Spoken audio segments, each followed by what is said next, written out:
Hello दोस्तों, हमारे channel teachers गोल में आपका स्वागत है। दोस्तों, जैसा आपको विदित ही है कि हमारे इस चैनल पर हम अध्यापक से संबंधित अनेक विषयों की गहराइयाँ आपके सामने प्रस्तुत करते हैं। हमारे इस चैनल पर अध्यापक से संबंधित तैयारी आपको करवाई जाती है और उसी तैयारी को मद्देनज़र रखते हुए आज एक क्लास लेकर आपके सामने पुनः उपस्थित हुई हूँ और वो क्लास है हमारी लर्निंग डिसेबिलिटीज, अधिगम अक्षमताएं।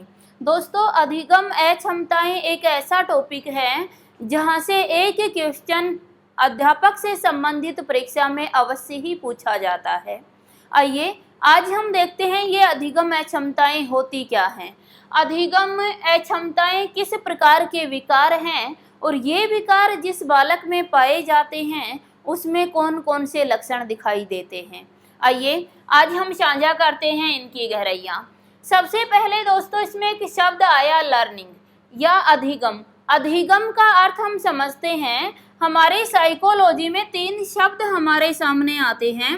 एक शब्द आता है अर्चन, दूसरा शब्द होता है शिक्षण और तीसरा शब्द हमें देखने को मिलता है अधिगम। आइए दोस्तों, आज हम जानते हैं कि इन तीनों में अंतर क्या होता है। तीनों का ही जो अर्थ है वो क्या होता है, सीखना हुआ करता है। अर्चन का अर्थ भी सीखना है, शिक्षण का अर्थ भी सीखना है और अधिगम का अर्थ भी सीखना ही होता है, लेकिन सीखने में भी अंतर पाया जाता है। आइए दोस्तों, आज हम देखें कि तीनों में किस किस प्रकार का अंतर पाया जाता है। पहला शब्द हमारे पास आया अर्चन। अर्चन का अर्थ होता है सहज और स्वाभाविक सीखना, सहज और स्वाभाविक रूप से सीखना,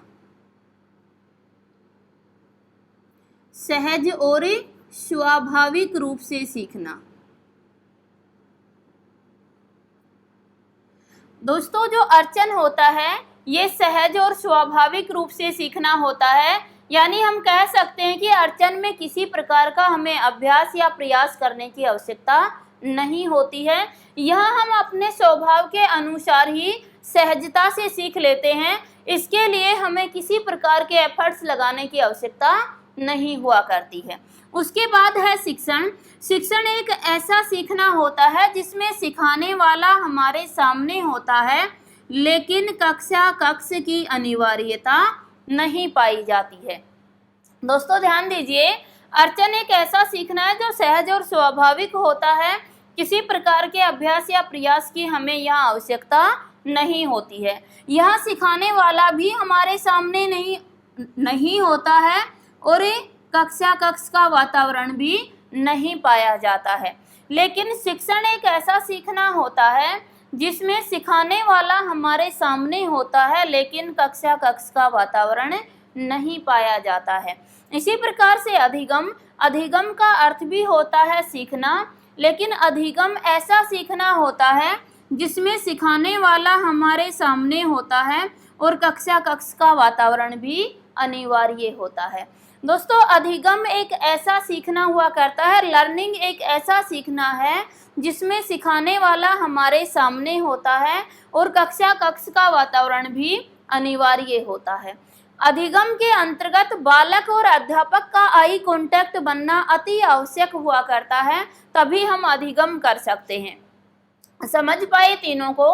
अर्चन होता है वो सहज और स्वाभाविक होता है, इसके लिए कक्ष की अनिवार्यता नहीं होती है।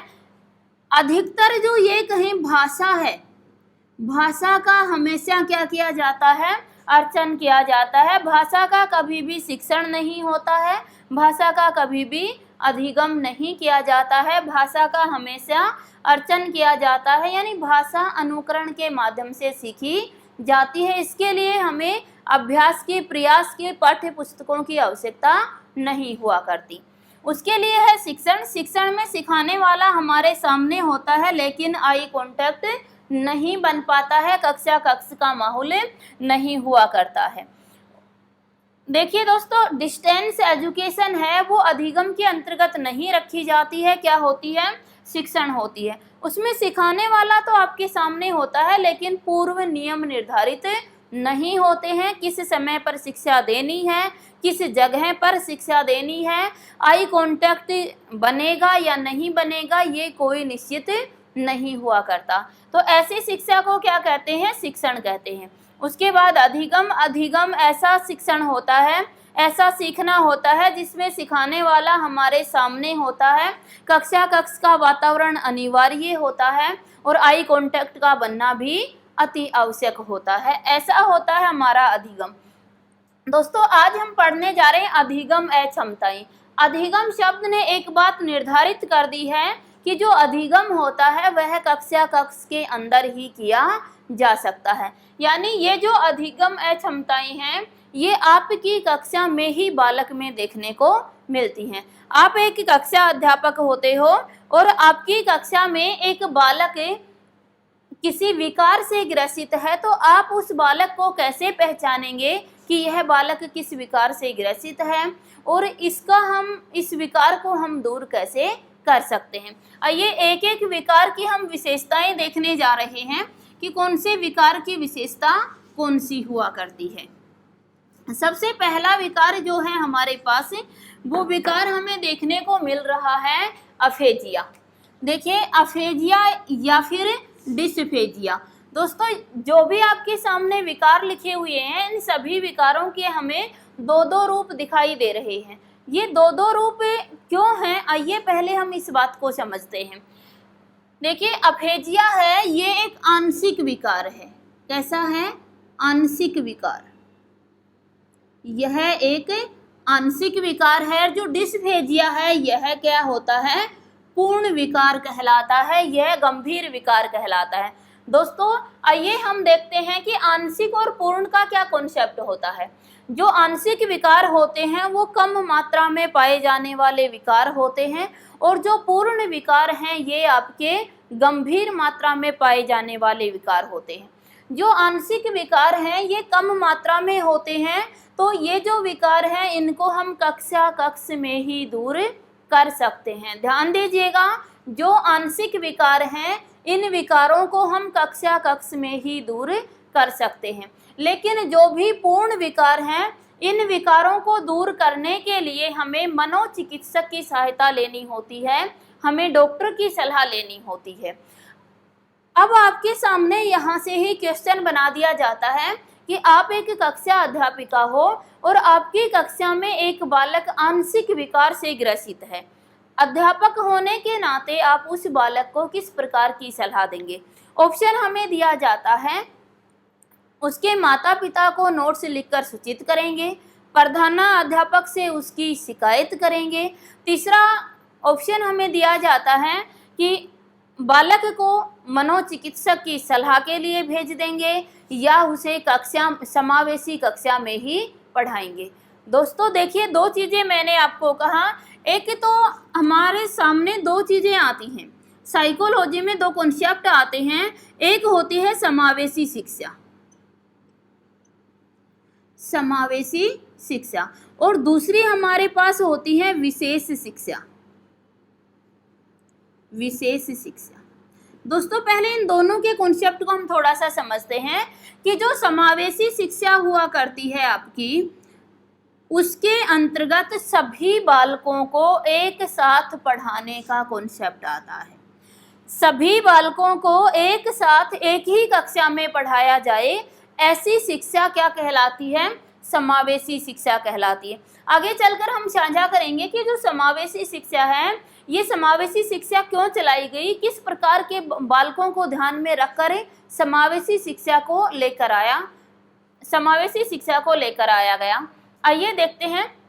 यहाँ हम जानते हैं कि जो समावेशी शिक्षा होती है इसमें जो मंदबुद्धि बालक होते हैं और जो पिछड़े बालक होते हैं उन बालकों को औसत बालकों के साथ ही पढ़ाया जाता है।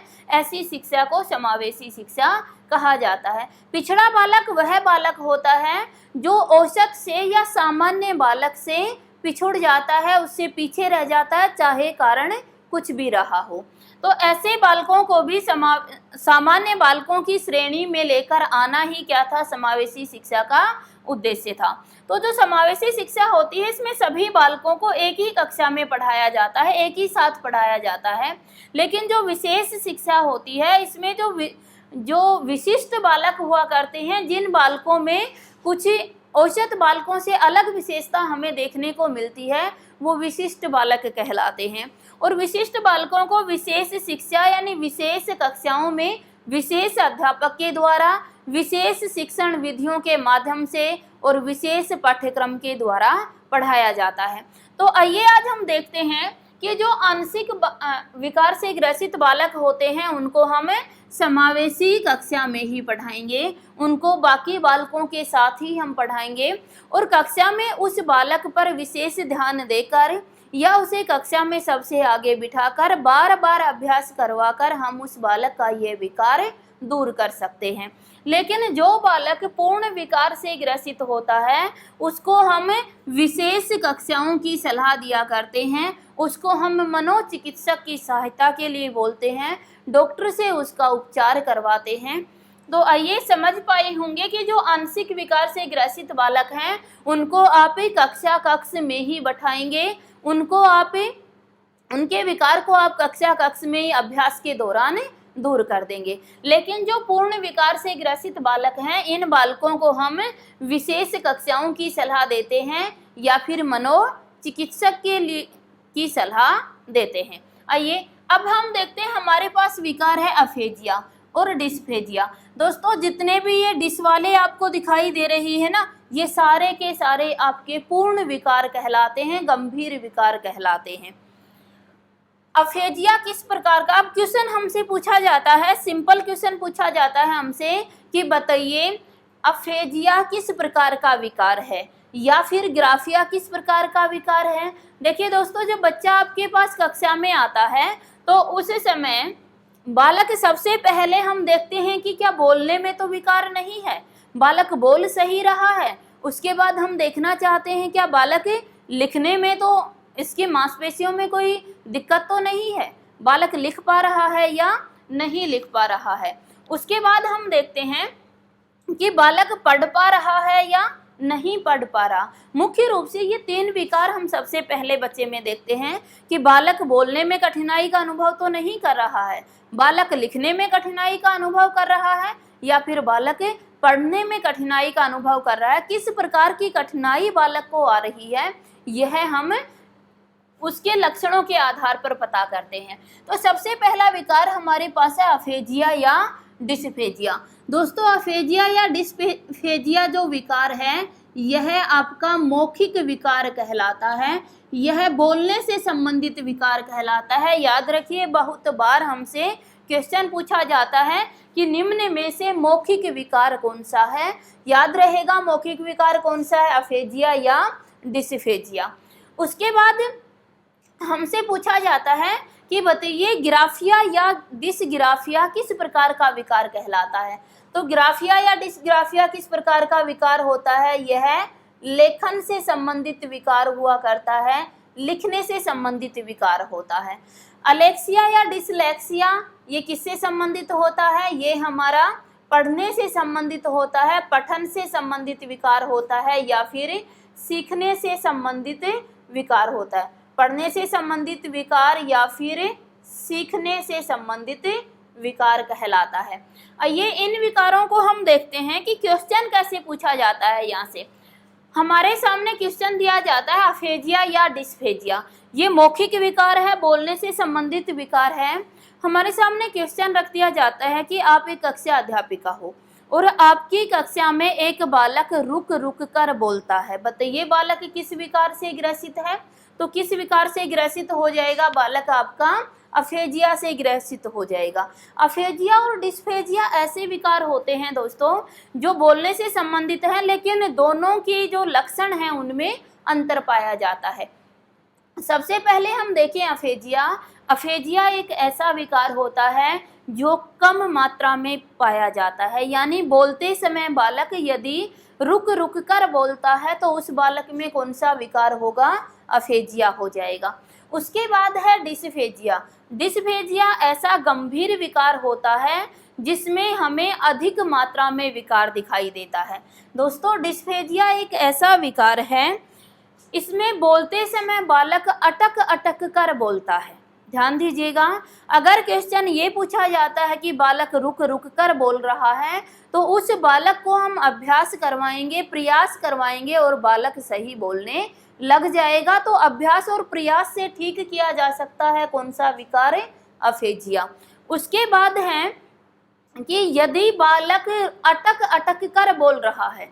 दोस्तों, अटक अटक कर बोलना हमारे भाषा अंग का विकसित न पाए जाने के कारण से होता है।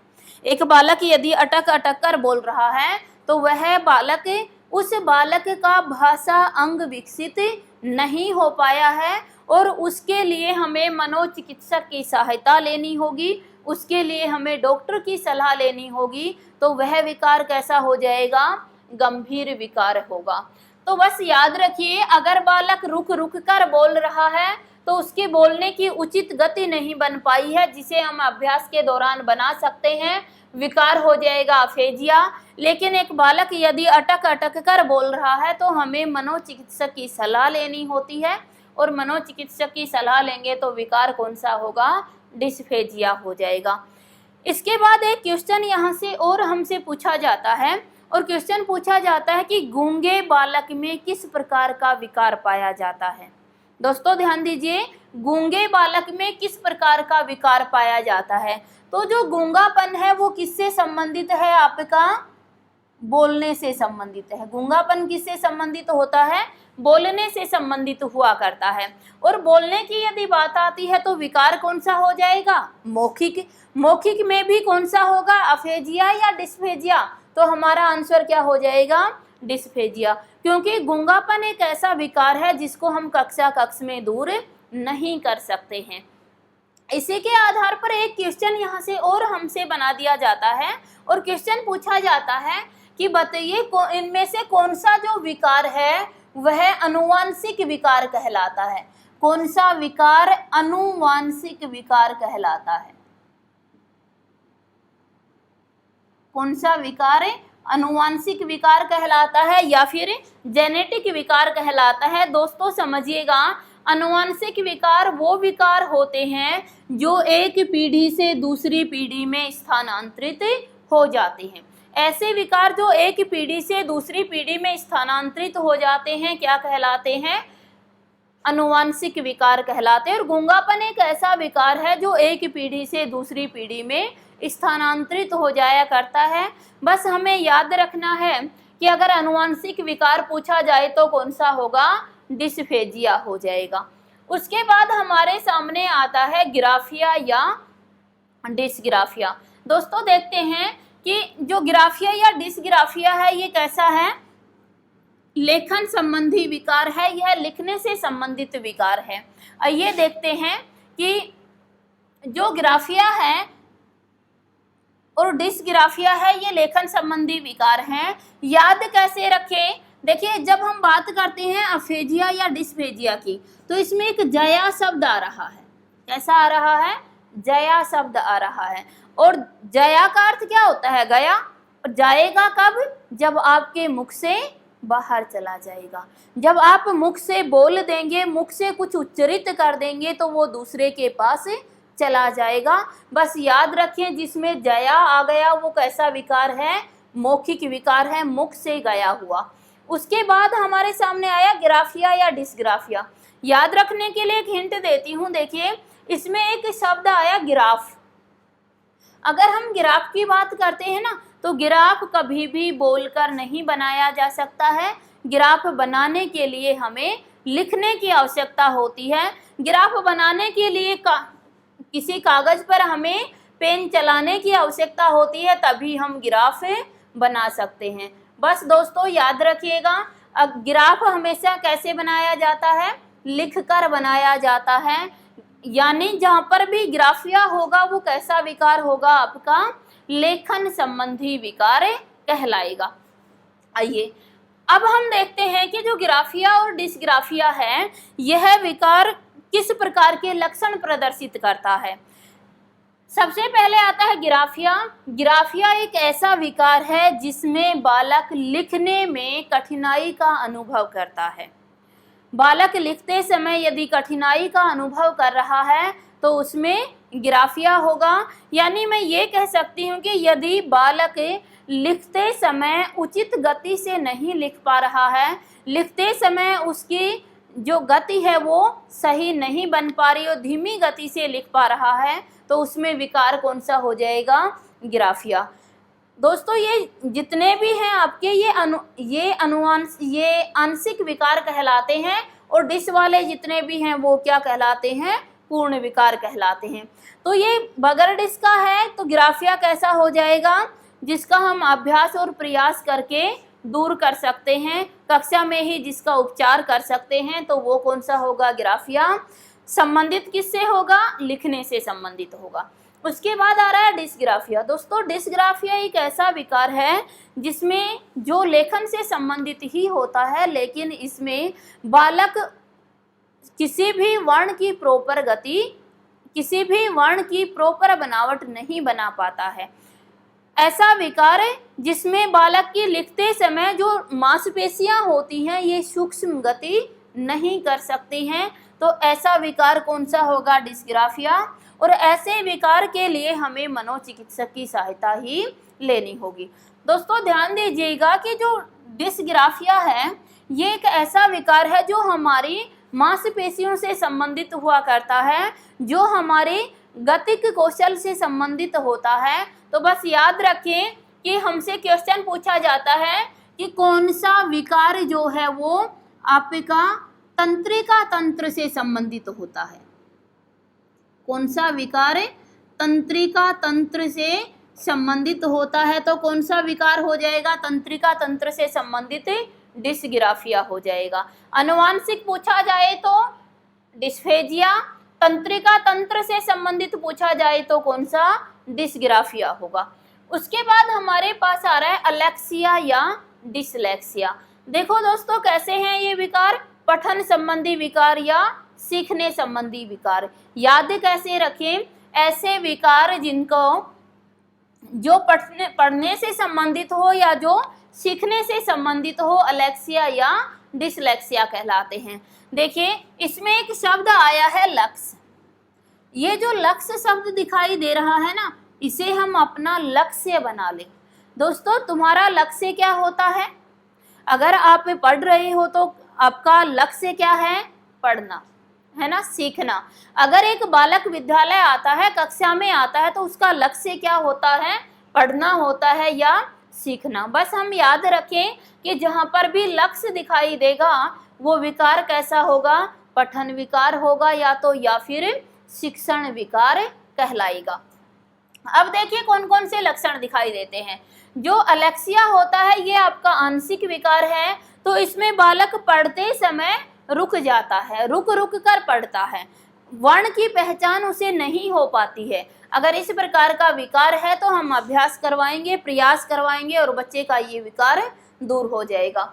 लेकिन यदि बालक डिसलेक्सिया से ग्रसित है तो डिसलेक्सिया एक ऐसा विकार है जो मस्तिष्क से संबंधित हुआ करता है। एक ऐसा गंभीर विकार जो आपके मस्तिष्क से संबंधित होता है, क्या कहलाता है? डिसलेक्सिया कहलाता है। दोस्तों ये विकार होता तो पठन संबंधित है, सीखने से संबंधित है, लेकिन इसका कारण आपके मस्तिष्क में पाई जाने वाली कमी हुआ करती है। एक बालक, क्वेश्चन हमसे पूछा जाता है कि एक बालक सा को वाज कह रहा है, एक बालक वाज को क्या पढ़ रहा है?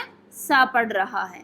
या फिर मैं ये कहूँ कि एक बालक सा को वाज पढ़ता है तो पढ़ने से संबंधित कौन सा? डिसलेक्सिया हो गया। अब सा को वाज पढ़ रहा है तो ऐसा नहीं कि उस बालक को पढ़ना नहीं आता।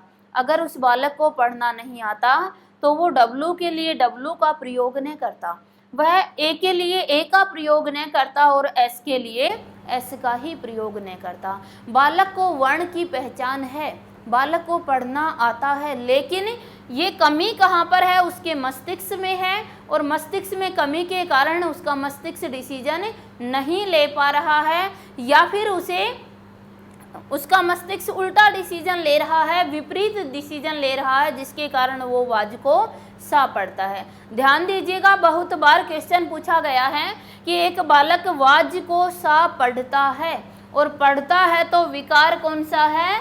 डिसलेक्सिया है। लेकिन अगर क्वेश्चन में थोड़ा चेंज कर दिया जाए, अगर क्वेश्चन में थोड़ा परिवर्तन कर दिया जाए कि एक बालक वाज को सा लिखता है, तो लिखने से संबंधित विकार कौन सा हो जाएगा? डिसग्राफिया।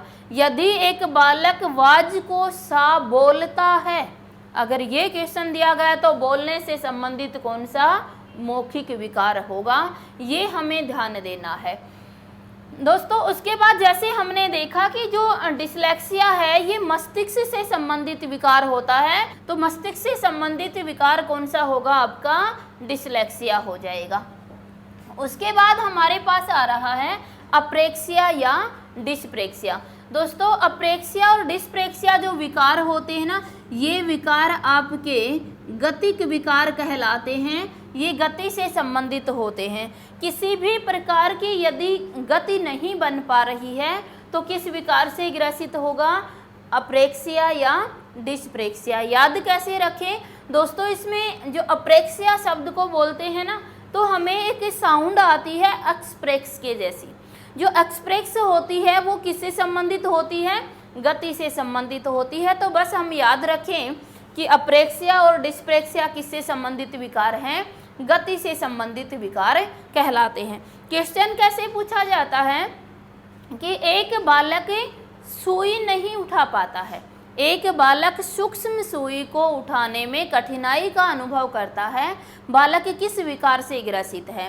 तो देखो, जब एक बालक मोटी वस्तु को उठा लेता है लेकिन सूक्ष्म सुई को उठाने में उसकी मांसपेशियां गति नहीं कर पाती हैं, जिसके कारण वो क्या हो जाता है?